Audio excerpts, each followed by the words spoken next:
Welcome. You are in the flow, the Water Online Show, here with your host, Travis Kennedy. I'm joined by my co-host and the joke man extraordinaire, Nick Browne.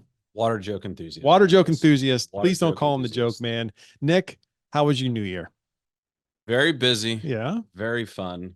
Did you use any water?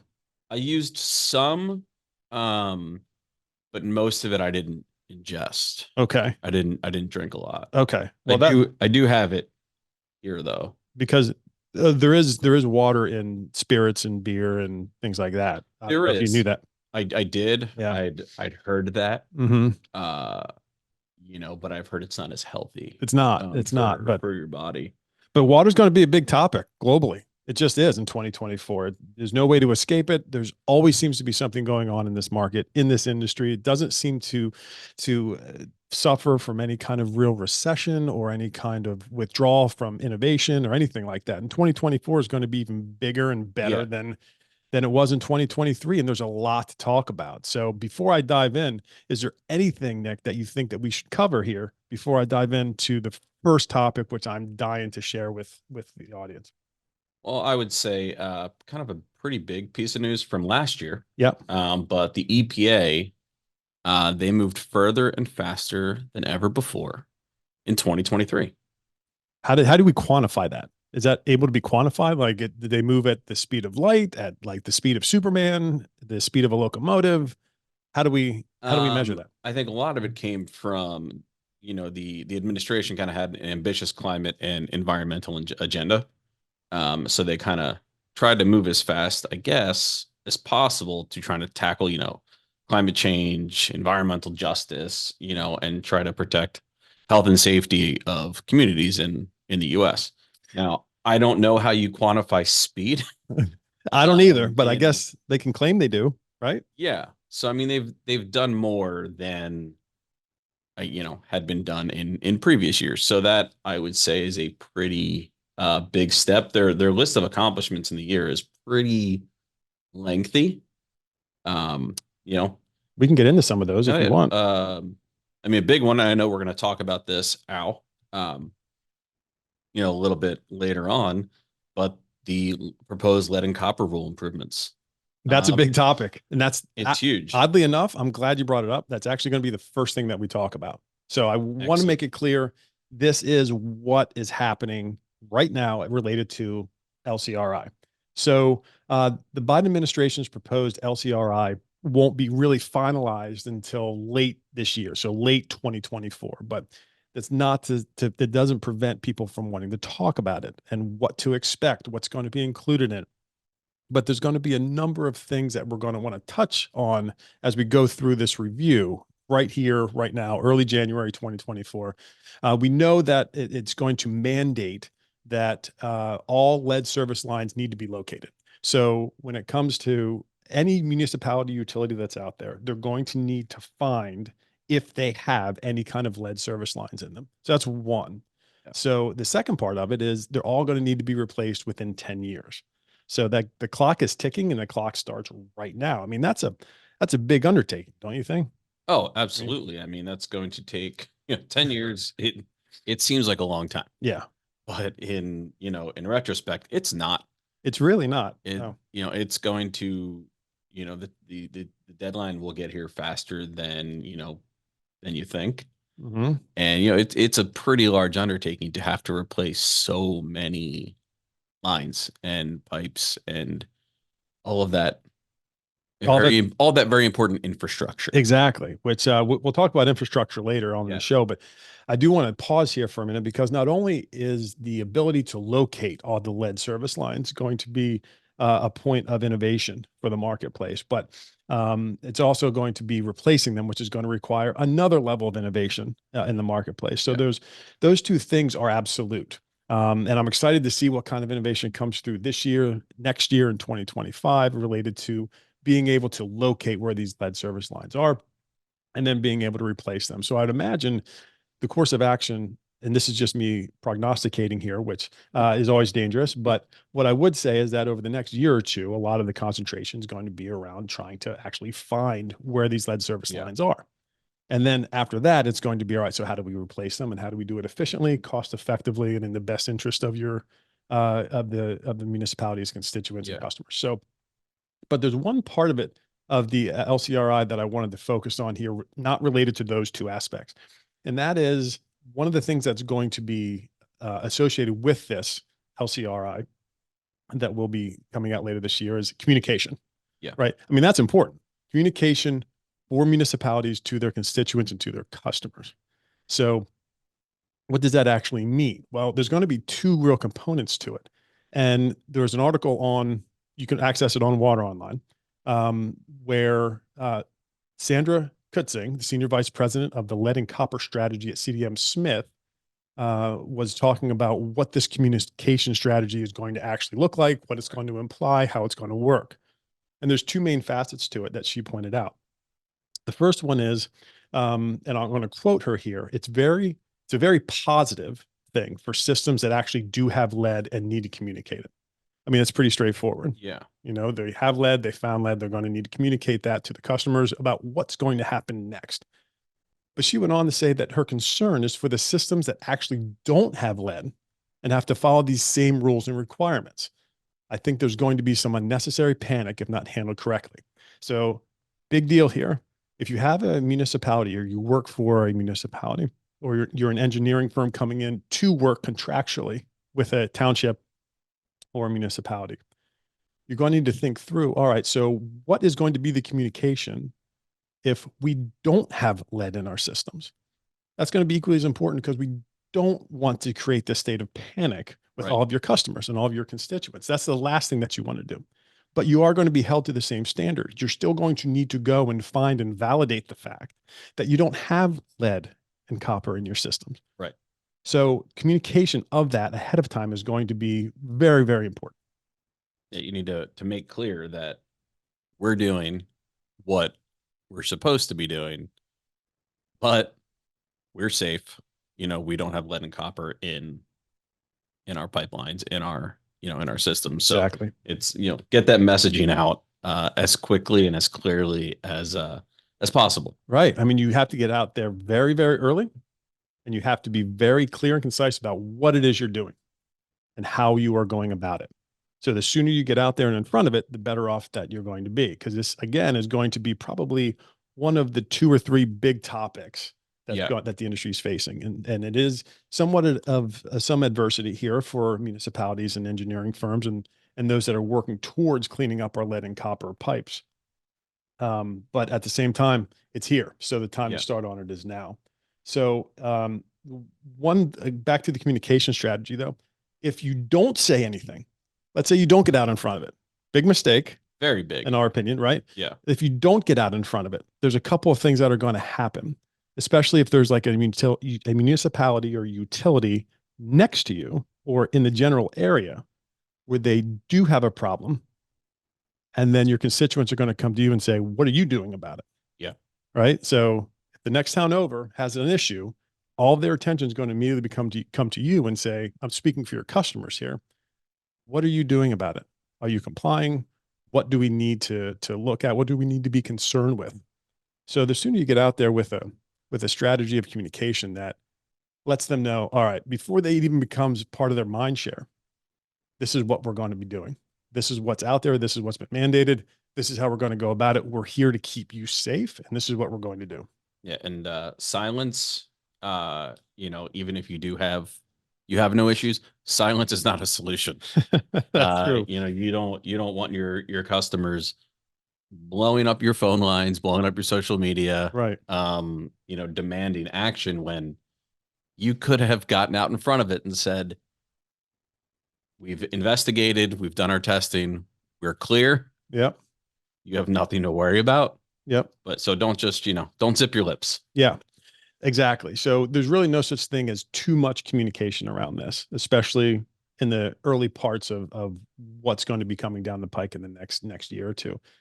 The other thing that I want to touch on, that the article that, again, you can access on Water Online, the other thing that it touches on is admit to what you don't know.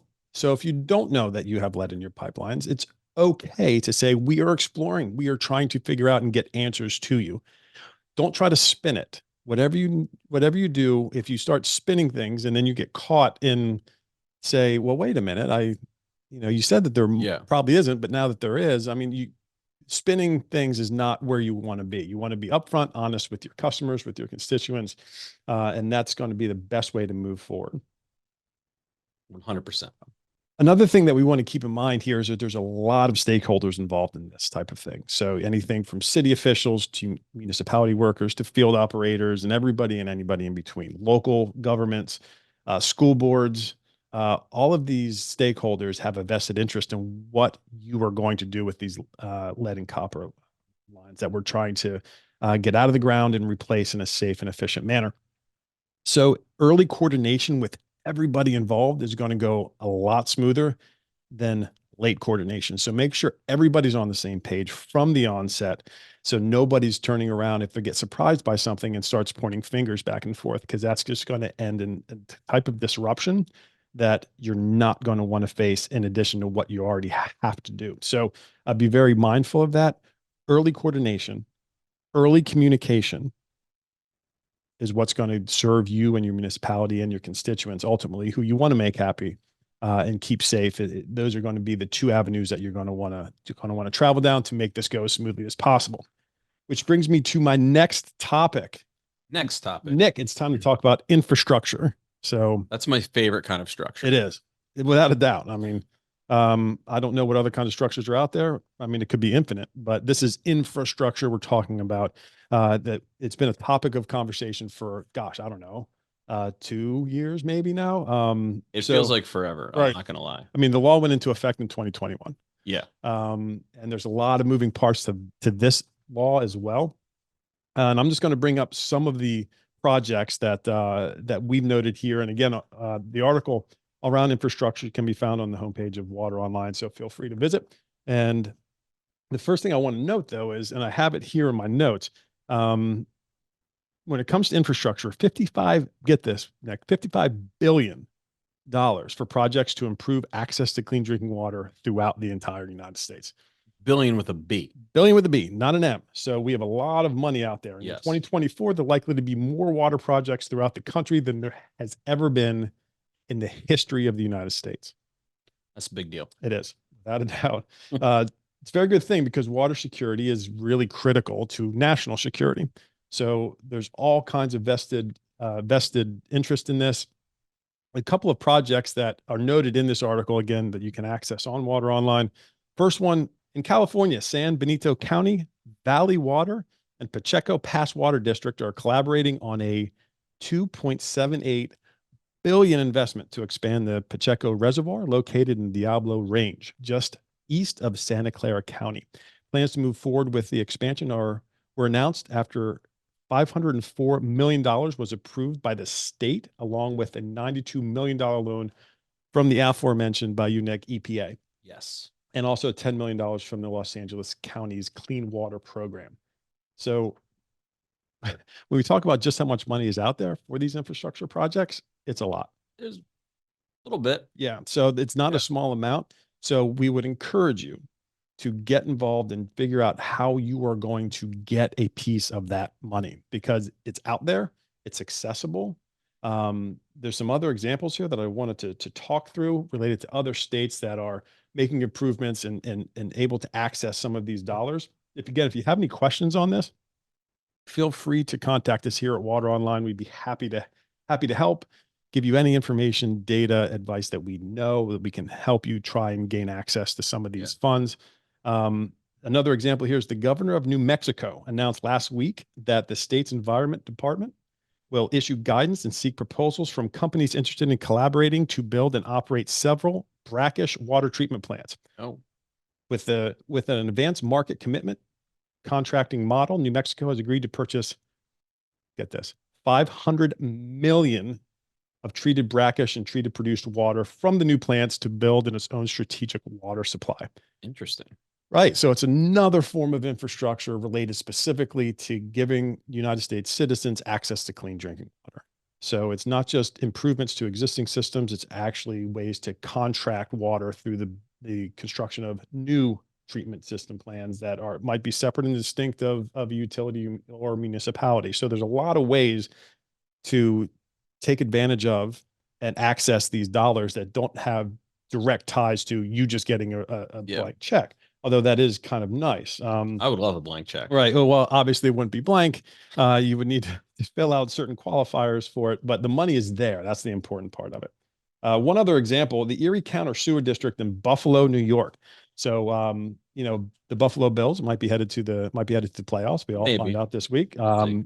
Running hot. So, this is not more good news for Buffalo. Erie County Sewer District in Buffalo is upgrading the South Towns Advanced Wastewater Treatment Facility, and the project carries a cumulative cost estimate of $100 million. Although the first phase has begun, the second phase will launch this year in 2024 with a planned completion date of 2028. So as everybody listening out there knows, these types of construction projects don't happen overnight, right? It's progressive and it happens in stages. So there's quite a number of projects that have started in 2023 that also started in 2022, but they are 3, 4, 5, 6 year projects. And at all stages, there's going to be opportunities to be able to secure additional funds to complete the projects. So happening coast to coast, we have California, New Mexico, New York, but in every state, there are municipalities taking part in this. So it is important for us to understand that it is there. It's for us to, us as municipalities or engineers or operators or whatever the case may be, to take advantage of. So large water projects can easily create demand for a dozen different types of contracting opportunities. So I just want us to be very clear on that it's going to be very important for us to know the funds are there and how to access them. Anything to add there, Nick? I think you said it all. Yeah, well, I didn't really give you a chance there. I kind of went right through, but it's an important topic, right? And it's a pretty straightforward message. The money is there. And again, if any help is needed, any advice, any questions, please feel free to contact us here at Water Online. Go to wateronline.com. You'll be able to contact us through there. You can find us on LinkedIn as well. Yep. Find us on LinkedIn. Yeah. Go ahead and leave a comment on the Water Online LinkedIn page. We'll be happy to answer any questions that we can or that you might have. So absolutely. A third topic to go over, but before I do, let's head to the news desk. So Nick, what kind of news are we looking at here? Well, we already touched on, LCRI. Yep. Big news. Well, yeah. Yeah. We did touch on that. Another piece of big news, and this is kind of, I think, the biggest issue outside of lead and copper in the industry is PFAS. Yes. So we can't go through a show. No. We're not going to be able to go through a show in 2024 without talking about PFAS, but go ahead. No, it's huge. And probably a lot of people already know this. Obviously, this happened last year, but the EPA enacted a rule to regulate 6 PFAS in drinking water. So, safeguarding drinking water in this country is clearly at the, forefront of the minds of our leaders, and it certainly should be. And it really should be in the forefront of the minds of anybody who is in any way related to the water industry. Correct. And I'm glad you brought that up, because on our next episode of the Water Online show, we are actually going to be talking about PFAS in more depth. So stay tuned on that. But go ahead. What else we have out there? Well, a little business to business news. Interesting. Okay. Friends of Water Online, Badger Meter, and Trimble Utilities. Badger Meter has acquired select remote water monitoring hardware and software from Trimble. It's kind of inclusive of the Telog brand, other remote telemetry units, and Trimble Unity remote monitoring software. That's big news, right? Yeah. So we know for a fact that remote monitoring is a big need. Yes. For those municipalities and engineers and operators that currently work with it, they understand the importance of it. And Badger Meter is now just expanding their product set to be able to provide clear, concise, helpful solutions to all municipalities, engineering, operators, anytime you have a need related to remote monitoring. And then, of course, as relates to metering, AMI and flow, Badger Meter has your back there. Trimble Utilities still continues to provide excellent solutions in the software space.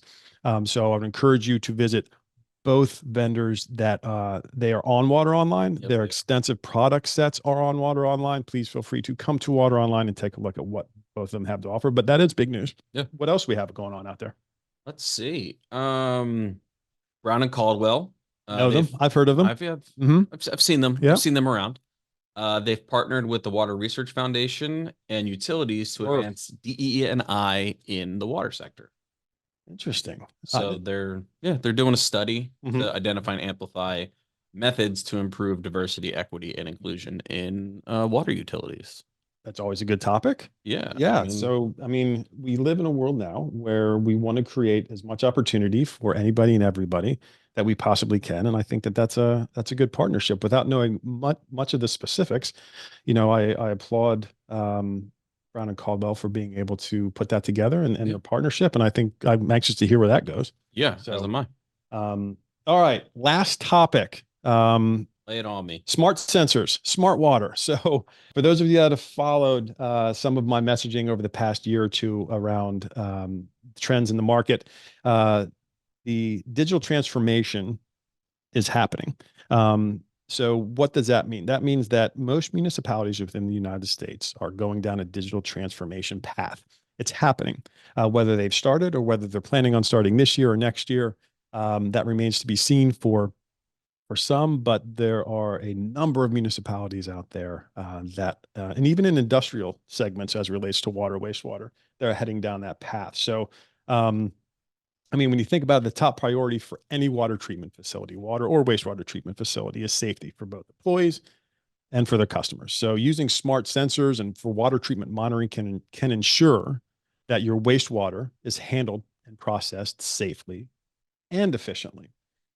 So there's a number of ways that we can talk about what the digital transformation is, but as it relates to smart sensors specifically, I'm going to go down a couple of major points here.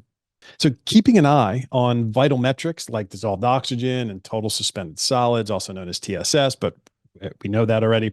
It can be a challenge due to the complexity of any water treatment facility. So one of the things that smart sensors allow facility managers to monitor is the quality of the water for every pool, reservoir, and tank that all systems go through. And they get to do that through one convenient hub.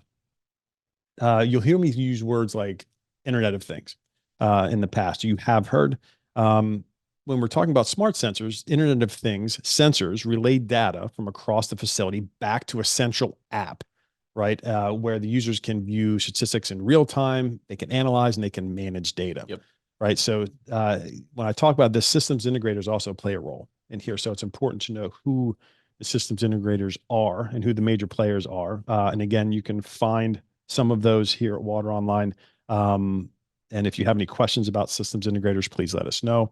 Um, but as a result, going back to what they're able to accomplish using smart sensors, as a result, facility managers get a high level of visibility over the quality of water at every stage. And not only that, it's also going to help them with what might be more important is preventative maintenance, right? And predictive analytics. So what does that mean?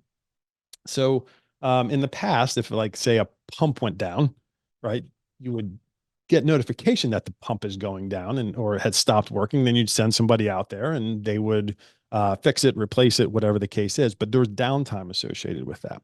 When we're talking about where we are now with smart sensors, we're talking about what is known as predictive analytics. So you can now predict when a pump might fail and be able to fix it before it even stops, Yep. before it even breaks, right? So that's going to save you downtime.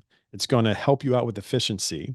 And it's also going to save you money, which is what we need to do because we need to keep, well, I should stop there because one thing that's for sure, certain, Nick, and I know as you're learning the market, as you've been in the market for a few years now, have you ever met an overfunded municipality?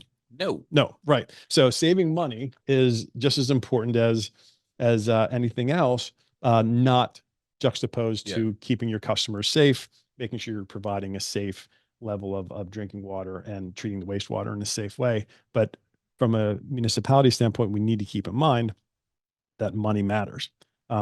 So predictive analytics give you the ability to do, and we actually have that capability now. It's here. And again, for more information on that, if you want to access more data on that, articles, specifics, you can visit us at Water Online, and we have plenty of content there to help fill in the gaps that might exist with any questions you might have around it. But it's a big topic. Yeah. Digital transformation is not going away.